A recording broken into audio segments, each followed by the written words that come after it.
Hello students, this is Jyotsna and welcome to you all on my YouTube channel learn with Jyotsna. स्वागत है आप सभी का एक बार फिर से मेरे यूट्यूब चैनल पर, जिसमें आज की क्लास में हम इंक्लूसिव एजुकेशन सीडीपी का एक इम्पॉर्टेंट टॉपिक है, जो कि आपके लिए सुपर टेट या फिर तो कहें हम आपके यूपी टेट के सिलेबस में मेंशन है। और वैसे भी ये टॉपिक बहुत इंपॉर्टेंट है सभी टीचिंग एग्ज़ाम्स के लिए। तो ये वीडियो को आप स्किप ना करें, लास्ट तक ज़रूर देखें। ये वीडियो आपके लिए बहुत ही इंपॉर्टेंट होने वाली है। इस टॉपिक से आपके 2 से 3 नंबर एकदम फिक्स हैं। तो स्टार्ट करते हैं इस टॉपिक को। अगर हम बात करें इंक्लूसिव एजुकेशन, तो समावेशी शब्द का मतलब ही क्या होता है? समावेश करना, इंक्लूड करना, सभी को क्या करना, सभी को शामिल करना, चाहे वह सामाजिक रूप से एक दूसरे से भिन्न हो, आर्थिक रूप से भिन्न हो, भाषिक रूप से अलग हो, लैंगिक रूप से अलग हो, भावनात्मक रूप से अलग हो, जाति कुछ भी हो, मानसिक रूप से आईक्यू लेवल चाहे जितना हो, सभी को एक ही छत के नीचे एक साथ पढ़ाना, किसी को हीन भावना पैदा ना हो किसी के अंदर। तो ये है हमारा समावेशी शिक्षा का अर्थ, इंक्लूसिव एजुकेशन जिसको हम कहते हैं इंग्लिश में।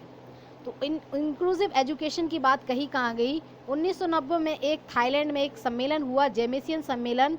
इसमें कहा गया सभी के लिए शिक्षा हो, शिक्षा का लक्ष्य भी निर्धारित हो, ये दो बात कही गई। इसके बाद बच्चा पूर्ण वृद्ध सभी को शिक्षा की सुविधा प्राप्त हो, ये बातें कहेंगे। उसके बाद अगर हम बात करें जून 1994 के अंतर्गत, 94 में स्पेन में एक सनमाइका का सम्मेलन हुआ, विश्व सम्मेलन, जिसमें बहुत लोगों ने भाग लिया। जिसमें क्या हुआ? बहुत लोगों ने भाग लिया। और चर्चा किस विषय पे हुई? चर्चा इस विषय पे हुई कि भाई सभी को शिक्षा हो और क्या हो, विशेष आवश्यकता वाले बालकों के लिए विशेष शिक्षा दी जाए, यानी विशेष शैक्षिक आवश्यकता वाले बच्चों के लिए विशेष शिक्षा उनको समान रूप से दी जाए। ऐसा कहा गया किसमें? सनमाइका सम्मेलन में, स्पेन में जो हुआ था 1994 के अंदर। 92 देशों में उसने भाग लिया था, 25 अंतर्राष्ट्रीय संगठन थे उसमें। एनसीईआरटी ने क्या कहा इंक्लूसिव एजुकेशन को लेकर? एनसीईआरटी ने कहा किसी भी वातावरण का हो, किसी भी धर्म जाति का बच्चा हो, किसी लिंग का हो, किसी भी समाज का या परिवार का हो, उसे बिना भेदभाव के एक साथ एक ही स्कूल में शिक्षा दी जानी चाहिए। ऐसी शिक्षा ही क्या कहलाएगी? समावेशी शिक्षा कहलाएगी। तो अगर सनमाइका सम्मेलन के अकॉर्डिंग हम इसकी डेफिनेशन देखें तो सामाजिक, बौद्धिक, मानसिक, शारीरिक, भाषाई, भावनात्मक सभी को एक साथ शिक्षा देना, ये सनमाइका सम्मेलन में तय हो पाया। अब देखें, अगर हम दोष की बात करें तो दोष यहाँ पे तंत्रिका तंत्र संबंधी दोष वाले बालक भी शामिल हो सकते हैं। विकासात्मक रूप से पीछे रह गए जो बालक, वो भी शामिल होंगे। नकारात्मक प्रवृत्ति है जिनमें मतलब नेगेटिव सोचते हैं, ऐसे बालक भी शामिल होंगे।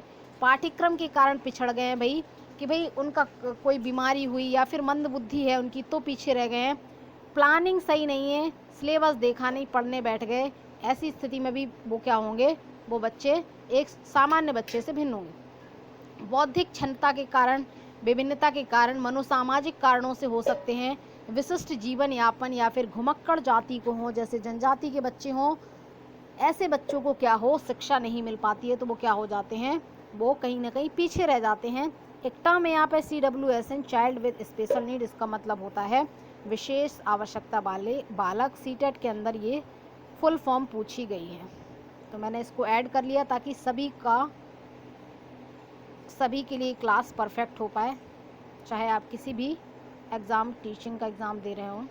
विशिष्ट बालक की देखें, अगर हम बालकों के प्रकार को देखें तो विशिष्ट बालक हमारा पहला बालक। अगर विशिष्ट बालक की हम बात करें कि विशिष्ट क्या होते हैं? जो नॉर्मल बच्चे होते हैं, सामान्य क्रियाएं करते हैं, उनसे जो अलग टाइप की भिन्न क्रियाएं करेंगे, सामान्य बच्चों से अलग होंगे, ऐसे बालक क्या होंगे? विशिष्ट होंगे, या फिर विशेष आवश्यकता वाले बालक होंगे। या चाहे वो शारीरिक रूप से अलग हों, चाहे वो मानसिक रूप से अलग हों, सामान्य बालकों से, बौद्धिक या संवेदनात्मक किसी भी रूप से अलग हों, तो वो विशिष्ट बालक हो जाएंगे।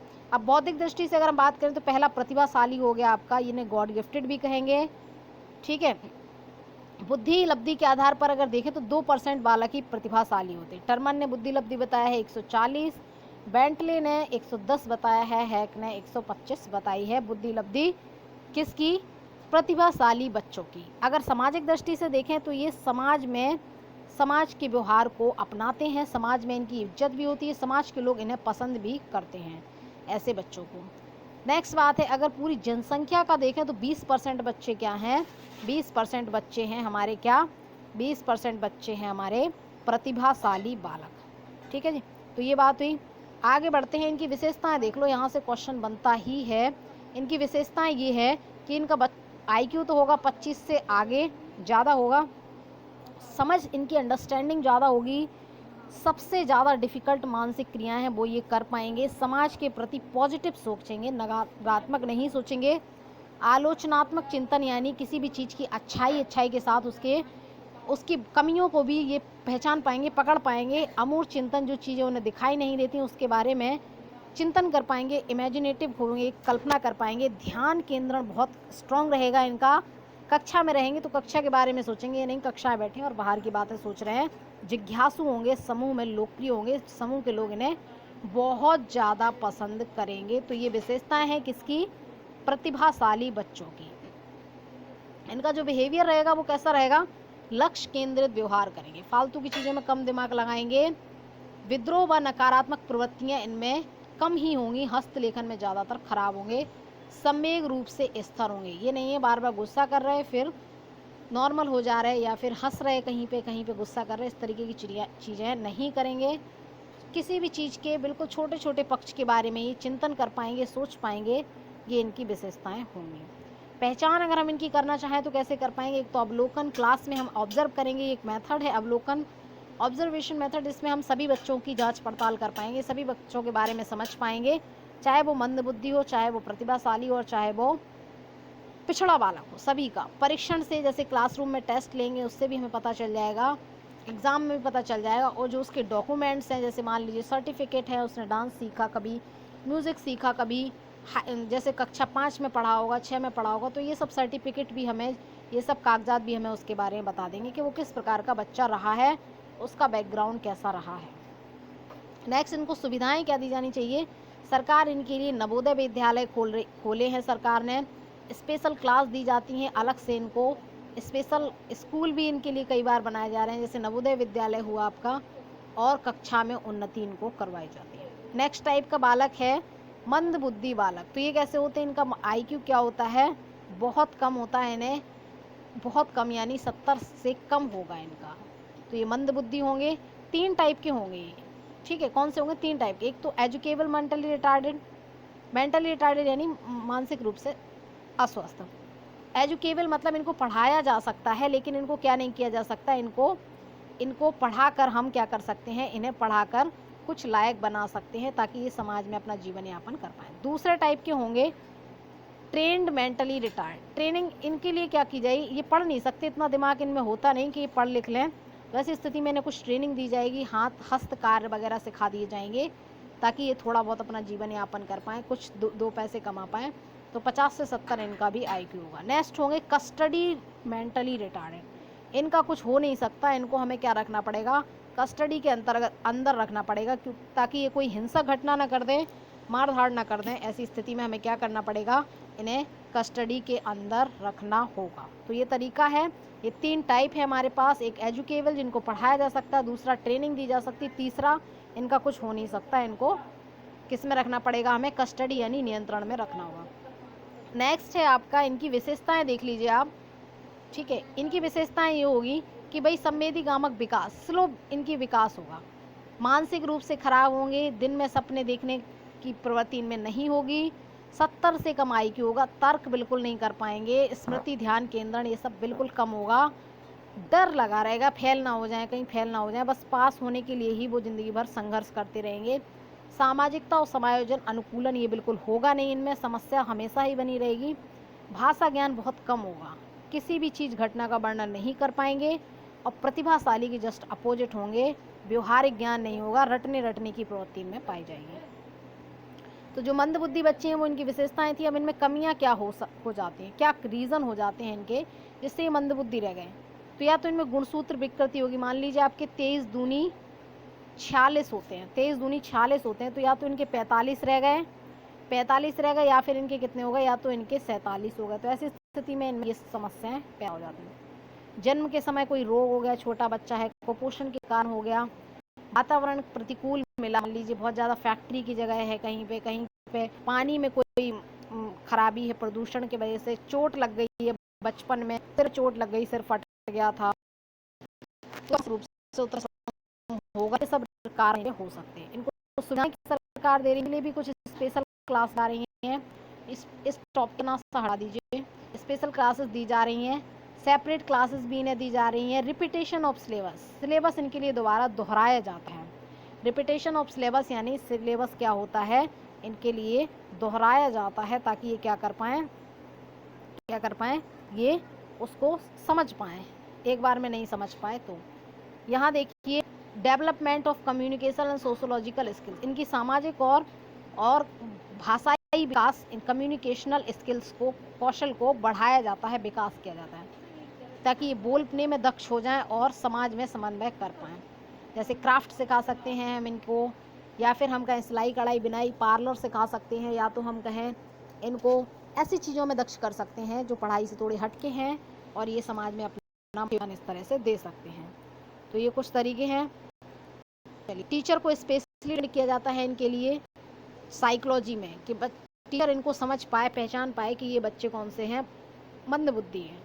इनको भी अवलोकन से पहचानेंगे। हम पहचानेंगे कैसे? परीक्षण से पहचानेंगे, शैक्षिक उपलब्धि से पहचानेंगे, अभिलेख से पहचानेंगे, केस स्टडी भी एक मेथड है, इनके जीवन का अध्ययन करके भी हम पहचानेंगे हैं। तो इस तरीके से हम इन्हें पता कर पाएंगे कौन से टाइप के बच्चे हैं।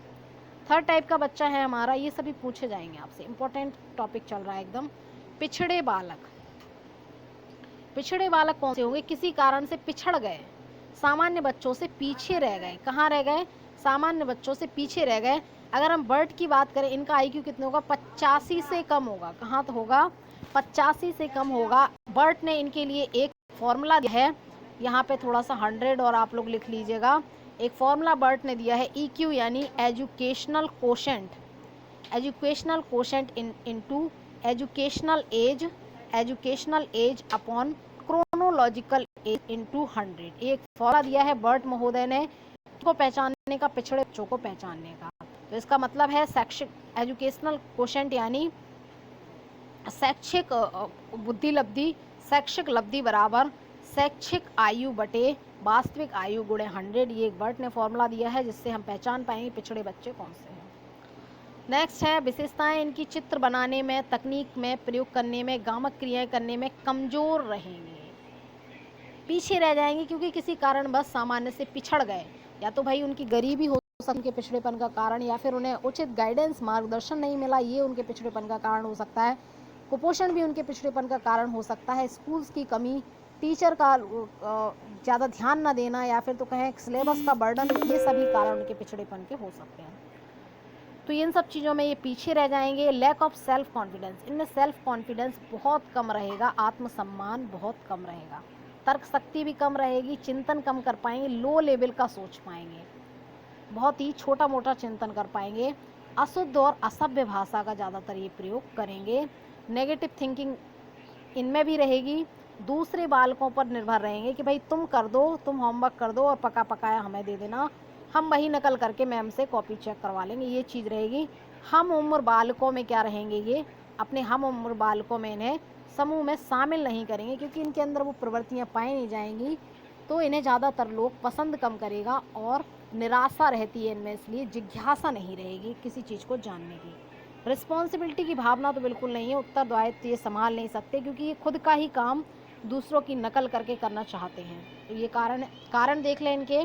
पहचान हो गई, फिजिकली कमज़ोर हो, मानसिक बौद्धिक रूप से दुर्बल हो, कोई बीमारी लंबे समय से घेर रखी हो, एकांत क्षेत्र में रहते हैं तो उनका ज़्यादा सामाजिकरण नहीं हो पाए, कुपोषण भी इनका कारण हो सकता है पिछड़ेपन का, आर्थिक गरीबी भी हो सकती है, कमज़ोर भी, बच्चों की अधिक संख्या, परिवार में बहुत सारे बच्चे हैं, 4-4, 6-6 बच्चे हैं, पर खाने को नहीं मिल रहा, दूध नहीं मिल रहा, रोटियां भी नहीं मिल रही, तो ऐसी स्थिति में पढ़ने को कपड़े भी नहीं मिल रहे हैं, तो बेचारे पीछे रह जाएंगे। झगड़े घर में हो रहे हैं माँ बाप के बीच, तो भी बच्चे क्या करेंगे?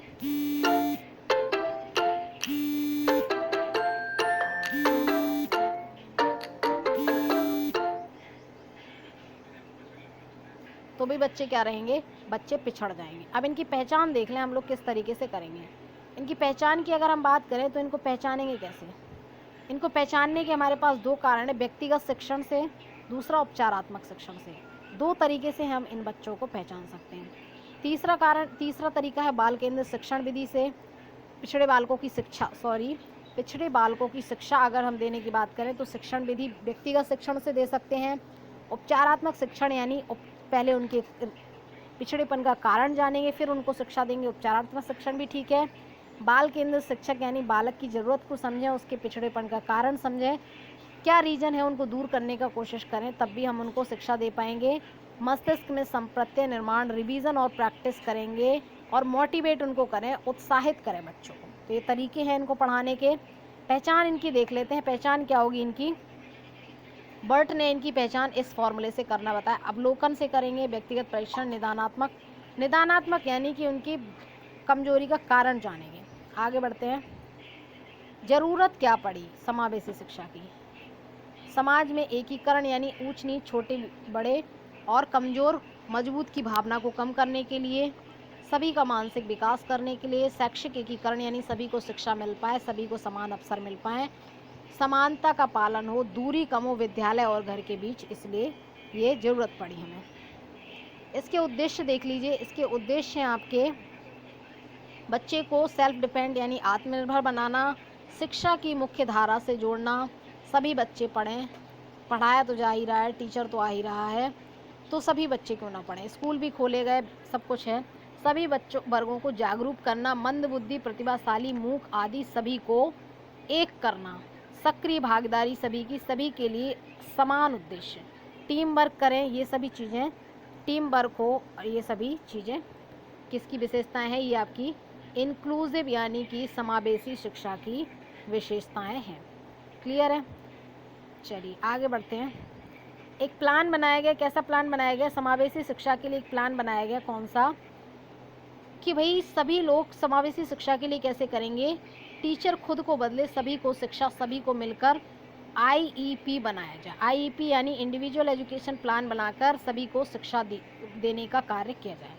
इस प्लान की आवश्यकता सामान्य बच्चों के लिए भी जिनकी IQ 9 से 110 है, 90 से 110 है, 90 लिखा है, 90 से 110 है। स्पेशल चाइल्ड जो गॉड गिफ्टेड हैं या फिर 70 वाले स्पेशल चाइल्ड जो गॉड गिफ्टेड है जिनका IQ 140 है, मेंटली रिटार्डेड जिनका IQ 70 है, उन सभी के लिए इसी तरीके से प्लान बना के शिक्षा दी जाए। IEP इंडिविजुअल लेसन प्लान यानी व्यक्तिगत पाठ एजुकेशन यानी शिक्षा प्लान यानी योजना, व्यक्तिगत शिक्षा योजना। एजुकेशन नॉर्मल भी हो, स्पेशल नीड वाले, इंटीग्रेटेड, ये कुछ टाइप्स दिए गए हैं। पहले सामान्य शिक्षा चलती थी, फिर स्पेशल बच्चों के लिए स्पेशल शिक्षा दी जाने लगी, फिर इंटीग्रेटेड यानी एकीकृत करके शिक्षा दी जानी पड़ी, फिर इंक्लूसिव एजुकेशन आ गई है। अब अक्षमताएं देख लीजिए कौन कौन सी शामिल है। दिमाग की अक्षमताएं, अधिगम अक्षमता, सामाजिक संवेगात्मक व्यवहारिक गड़बड़ी है या फिर बात नहीं कर पाता, संप्रेषण संबंधी दृष्टि दोष, श्रवण दोष, ये सभी अक्षमताएं होती हैं। सभी तरह की आवश्यकताओं की पूर्ति हो, आवश्यकता शिक्षा को, regular class with material aids, ये सभी इसके कारण हैं। अगर हम बात करें रेंजुली नाम के एक व्यक्ति थे जिन्होंने क्या दिया, इन्होंने 3 रिंग्स ऑफ मॉडल दिए हैं। ठीक है, क्या दिए हैं? 3 रिंग्स बताए हैं, मॉडल बताए हैं, किसके? मुख्य मानती है किसके लिए? गिफ्टेड बच्चों के विकास के लिए। पहला रहेगा औसत से ज़्यादा क्षमता होनी चाहिए इनके विकास के लिए, सृजनात्मकता होनी चाहिए, टास्क कमिटमेंट यानी कोई काम के लिए अगर हमने कमिटमेंट दे दिया है तो वो हम करके ही रहेंगे, ये चीज़ें हैं। सृजनात्मक बालक कैसे होंगे ये देख लीजिए ज़रा। क्रिएटिव बालक होंगे, उच्च कल्पनाशील। पहली बात तो सृजनात्मक का मतलब समझ लीजिए। सृजनात्मक बालक वो बालक होंगे जो क्या होंगे? जो संसाधनों से कुछ हटके करें, कुछ नया बनाएं, कुछ यूनिक बनाएं, कुछ नई खोजें करें। पूरी क्लास में एक आध बालक ही क्रिएटिव होता है, सृजनात्मक होता है। आलोचनात्मक चिंतन कर पाते, नए विचार का उत्पादन कर पाते हैं, लचीले होते हैं, आत्मनिर्भर भी होते हैं, रिस्क लेने में सबसे आगे होते हैं, डाइवर्जेंट थिंकिंग में पाई जाती है। ओसबर्न ने सभी दिशाओं के चिंतन को सृजनात्मकता से जोड़ा है। चलिए RPWD एक्ट देख लीजिए। RPWD एक्ट, ये एक एक्ट है किसके लिए? दिव्यांगजनों के लिए। Right of person with disability यानी दिव्यांग लोगों का अधिकार अधिनियम, ये एक क्या है? एक्ट है।